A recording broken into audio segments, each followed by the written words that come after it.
We're here with Rod Messick, the CEO of Berkshire Hathaway Homesale Homeservices. So glad to have you, Rod. Thanks for joining us here in New Orleans for our yearly expo. Yeah, I appreciate it. Convention. This is really fun, really cool, and you guys scouted out a really neat venue here. This is a neat spot. It was an endeavor. It was an endeavor. Yeah.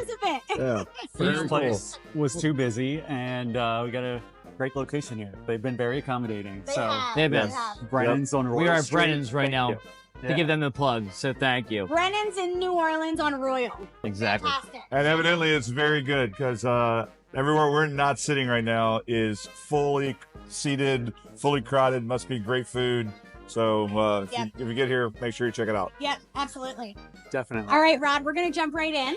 Alrighty. So, tell us a little bit about yourself, your origin story. How did you get here? CEO of Berkshire Hathaway Homeservices, Homesale Realty. Great. Okay, so I was right out of high school, enlisted in the Navy, and ended up in Orlando, Florida, where luckily got recognized for having some leadership potential and some academic ability, and got recommended to apply for some officer programs, et cetera. Ended up going to the Naval Academy. And while I was there, met my now wife, Abby, whose stepfather, Pete, is our chairman of Homesale. And for the next probably 15 years of knowing Pete, learning about the business, getting more familiar with it, and serving in the Navy after graduating, I ended up moving back to Lancaster in 2000. And I say back to Lancaster. I actually never lived in Lancaster. I moved back to my wife's hometown. So ended up moving to Lancaster in 2000. And that's when I got into the mortgage business and started out as a mortgage originator with a local firm. And worked there for almost 2 years. And right about that time, Homesale was going through a transition. One of Homesale's founders was retiring. And there was an opportunity for me to come in and take over some of the duties that his wife had performed for the company.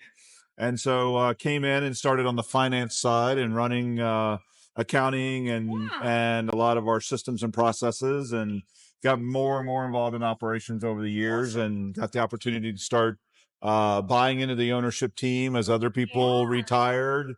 And in 2017, we had some partners retire and started down the path of taking on the leadership role I have now. So it's been August will be 20 years that I've been with Homesale Realty, and it's been an absolute wonderful journey. So learned a lot. Started from the fantastic. bottom, now we're here. Yeah, absolutely. Did you ever see yourself in real estate before it was introduced to you? Not before meeting Pete, certainly not. But I would say during the time frame of hanging out with Pete, learning more about the business, hearing him talk about real estate development, all the things he's done in his career, certainly started to think about it. But even at graduate school, when I was so my last job in the Navy, I taught at Penn, and at the same time did my graduate work there. Even then, I really didn't think about it as a career option. It really was networking after graduation and trying to stay local that kind of drove the opportunity. Which is what we're all about, networking. It's not getting what back you to know, like- it's who you know. Yeah, a lot of times, Exactly. and it's Unless you're really- the CEO, then you know some things. it's a lot about the relationships you foster, right? So I got was to meet the gentleman who had started the bank that I went to work for as a mortgage originator. Oh, okay. And we sat down the first time and we spent like an hour talking, and all we talked about was airplanes. And I got done, and Pete asked me, well, how'd it go? Because I had a couple of job offers on the table to go to work for GE, to go to work for Home Depot, and these kind of big corporation, international corporations.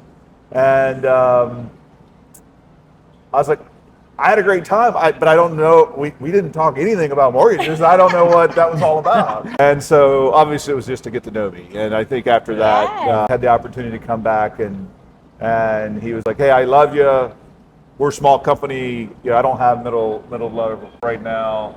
but I can offer you a sales position. And if you come in, and it was to be an 18-month plan. And about 9 months into it, he came in and said, hey, you're not going to learn anything else transactionally. I've got an opportunity for you to go do a project for us. So he pulled me out of sales at that point, and I got involved in some leadership in the bank, and spent about another year with the bank after that. So that's kind of the origin story, background. That's fantastic. I didn't know all of that. I knew bits and pieces, but I didn't know all. Once or twice before. I just can't recant all the details, but it's fun to have something here I on factual film. That's great. Yeah. I mean, the sales experience of being almost 100 transactions in the 9 months that I was actively originating. Oh wow. That's impressive. I think the last month that I actively originated, I closed 21 units. Now, 2000. Wow. That would have been 2004. Booming. Right? So booming market, Booming real estate and market, definitely mortgage market. Yeah. And that was refining everyone. And, Yes. and I would tell people, you're getting a 6% interest rate. You will never ever refinance this. This is the lowest interest rate you're ever going to see. You'll never see it better. crystal What's your rate now? 3.1 or something?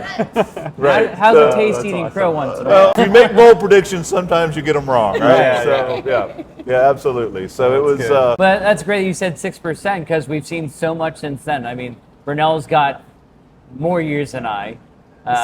15 years. 15. And I mean, I started, it was like 4 or 5%. And that was like, I was telling people then too, that you're never going to beat this rate. This is as good as it's going to get. Right. And Little it got did better. we know. I know. I remember in like pre-COVID, someone got quoted for a 2.9. And I was like, oh my goodness, I've never seen below 3. Like, you've got to get this. By the time they found a property, got locked in, they were at 3 point something. But then COVID happened and rates went the other direction. So it was. I feel like my father and I are yet to have our interview, but I said, Dad, when you bought your first house, it was like pretty much a little younger than I was. I said, what was your first interest rate? And he goes, 14%, son. Right. And at that point, people were happy to get 14%. Right. Exactly. Because they had been 18, 19, 20%. I So spoke what to was your him. first? I bought my first house with Abby in Jacksonville, Florida, when we were brand new newlyweds. VA loan. I think it was $1,225 out of pocket to get into our first, which was Wow. basically a month's rent. Yeah. And it was 8.25% was the interest rate. Okay. So Okay. yeah. How so times change. Yeah. Don't be afraid to invest Yeah. in real estate Don't be because afraid to invest in real assets estate. are one of your strongest I remember values in life. My dad telling me this was probably the 80s or late 70s, somewhere in there. Don't He age was us, told Brunel. Don't that age it us. would- You we were never. born then. Rod I is wasn't born timeless then. and so are we. My dad was around then. Yes. He was told that he'd never see single-digit rates again. Right. So, Right. I mean, It's kind of an ongoing. they're all over the place. Right. 8 We doesn't don't have sound that so crystal bad ball. when you're Yeah. looking at 12. Absolutely. Yeah. Yeah.